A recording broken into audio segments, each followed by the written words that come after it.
know that all of you are pretty tired and it's been a long day. But I would just like to take a very short amount of time to tell you some of the things I feel after today's symposium. Yesterday, we spent 13 hours, the 6 of us, to get on a plane in Beijing and fly to Washington. On the plane, I saw the rivers, oceans, and the land, and I saw cities, I saw villages, I saw countryside, and I had a lot of feelings while I was seeing all those things.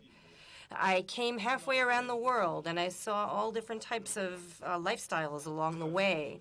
But what I was thinking is, it doesn't matter what your skin color is, what language you speak, where you live. It doesn't matter. We're all humankind.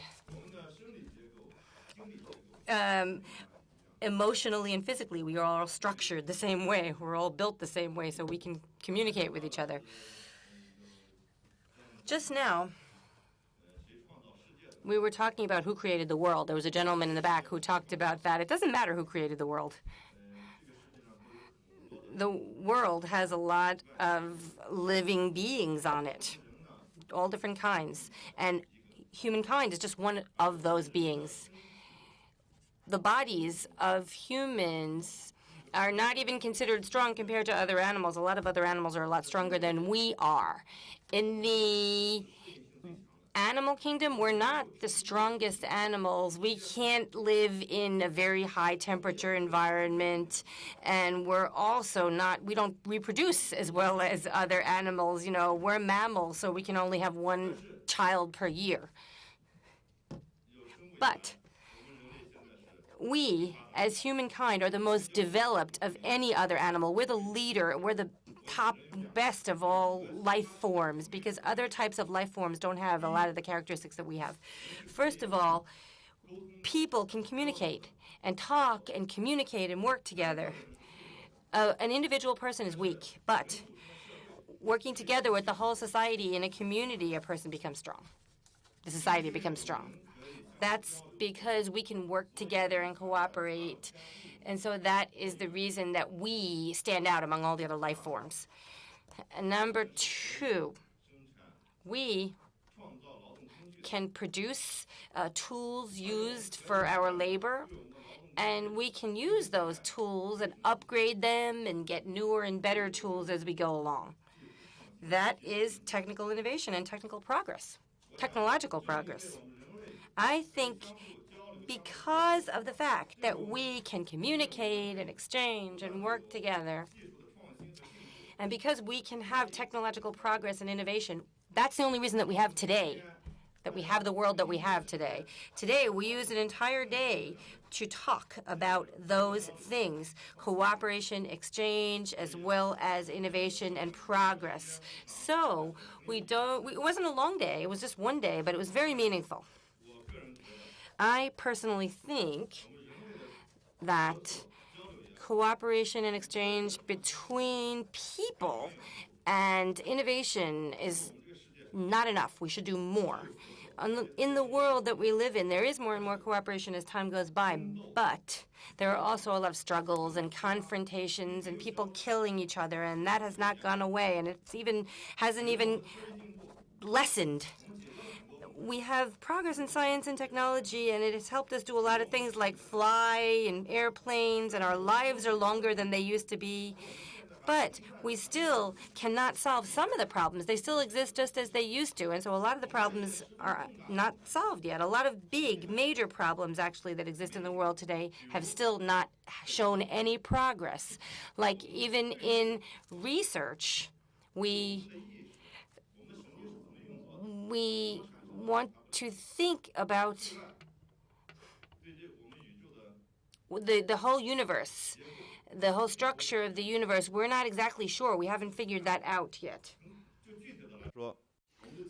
Specifically speaking, in terms of natural disasters, we still have not figured out how to face those disasters completely. We know that a couple years ago in Sichuan, we saw that huge earthquake that killed so many people. And a few years back, the hurricane in the United States also brought a lot of people's loss in both in life and in their assets.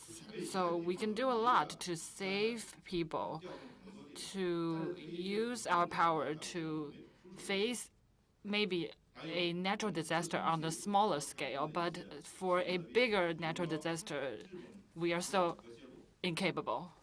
And we also see the problem, the nuclear crisis in Japan, using so much energy, nuclear energy around the world. Can we really control it? Once there is a problem, can we really solve that? Maybe not. And we also have all these diseases, epidemics around the world that haven't really been solved yet. We spend so much money and time and energy into saving our people, but that is probably still lagging behind compared to our defense spending. So I think that we still need to make progress. Why do I say this? Why do I emphasize the exchange and communication between our people? We talk about technological innovation and we talk about it as a culture. I think that for us human beings, we have to first sit down and look at the fact that, okay, we are faced with so many challenges, so many problems and issues and potential risks. How can we deal with those? For example, we watch a lot of Hollywood movies in China, and a lot of them talk about these huge scale natural disasters, for example, a comet hitting Earth or things like that. Well, if those things did happen, it's possible that that would happen. What happens if that kind of thing indeed took place? Can we really circumvent our own ideological thinking and sit down and really work this out together? Can we really do that? That is the major issue we are facing today. The United States is the most advanced and the most prosperous country in the world and also the best innovator. So in this regard, I think people around the world are anticipating the United States. They are expecting the United States to continue to play the leading role. China is the country with the most population and the fastest growing country. And we're now the second largest economy in the world. It's only second to the United States. And traditionally speaking, Chinese people tend to think that we shoulder a certain responsibility, and so we probably are not completely capable now, but Chinese people are very concerned about the life of our planet and our responsibility in it. So, starting from that point, China and the United States as the biggest countries in this world, how can we take the lead in working together, in innovating in science and technology? I think this will be very helpful to solving all the major problems that we face today as human beings. This is very meaningful. The COSC and the Wilson Center are just two little organizations in our two respective countries. But I believe that for us to sit down and be a role model, I believe this is going to be useful. So lastly, I would like to express my gratitude to everybody here. I know you are all very concerned and you pay a lot of attention to the cooperation relationship between our two countries, and you are our friends. So I would like to thank you and also thank all the speakers who have provided very informative presentations and a lot of intelligence. Thank you all. And also, great thanks to the Kissinger Institute, Ambassador Roy and Mr. Spellman. Thank you both for your thoughtful arrangements for this symposium. I think this has been a very successful symposium. Thank you again.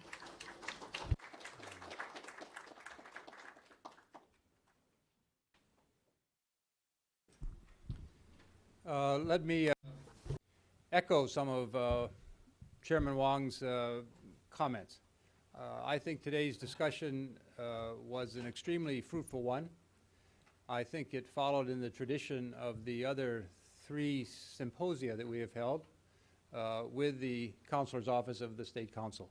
This has been a project which I started trying to organize the whole series of 4 symposia that we've had over 3 years ago.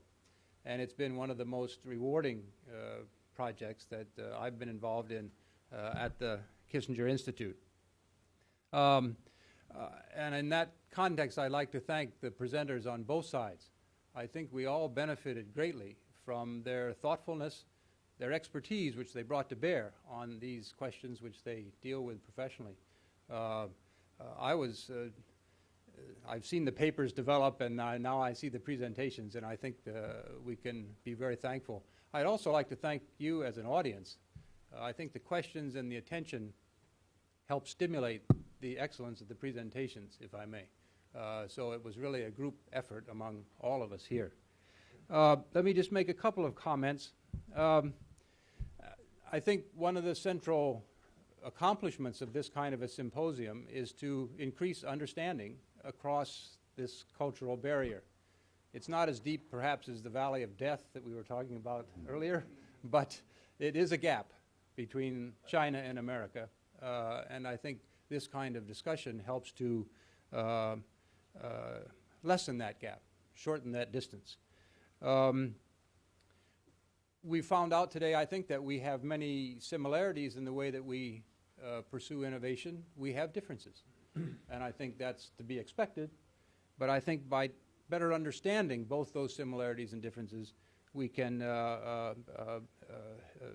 help in the way that we get along together, frankly. We've looked at some difficult issues. IPR protection, technology transfer from the American side are things that we are concerned about in our S&T relationship with China. On the other hand, from the Chinese side, our export control system, our general suspicion in some parts of our society about China's intentions, these are difficulties. These won't go away tomorrow as a result of our discussions, but we may be able to better understand them and manage them, which is what has to happen. Many problems you can't solve right away. You have to find ways to intelligently and sympathetically manage those problems. And I hope that discussions today would help not just those of us who were involved in planning or presenting, but in listening today. The last thing I'd say is we've talked today about how the relationship between the United States and China is one which encompasses both competition and cooperation. I think this is inevitable, and what I would hope is that the cooperation would flourish and the competition would be healthy. You know, you can have healthy competition where you don't try to best the other one. It's not a zero sum, but the competition improves both sides. That, of course, is something that we believe quite deeply in the United States, that competition can be a good thing. And the trick is not to eliminate competition, but to make it serve positive ends on both sides. And in the broader U.S.-China relationship today, there are many aspects of mistrust, unfortunately.